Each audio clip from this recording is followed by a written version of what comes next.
This is the DNA sample collection process. Let's walk through the simple steps to collect your DNA sample using mouth swabs in the comforts of your home. To start, open the DNA collection kit. Let's take a moment to fill out the submission form. Remember to add a password and sign the terms and conditions at the back, as your test results will not be issued without it.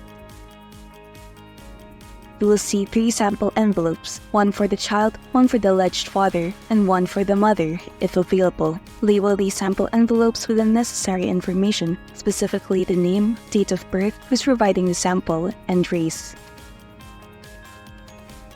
Take 2 mouth swabs and gently rub them against the inside of your right cheek for 30 seconds. Repeat the process with the other 2 swabs on your left cheek. Remember to avoid the gum area when doing this. And then carefully place them inside the labeled sample envelope.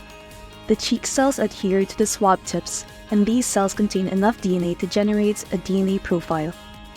The DNA is the same in all parts of the body, so the DNA found in the blood is the same as the DNA found in the buccal swabs of the same person. After collecting your samples, seal the sample envelope, and repeat the same sample collection process for the father and mother if available. Make sure to place your swabs in their respective envelopes. After collecting all samples and answering the submission form, return all contents to your DNA testing kit. Until you decide to send your samples back for analysis, please make sure that your samples are stored in a dry, cool area and that you don't expose them under direct sunlight.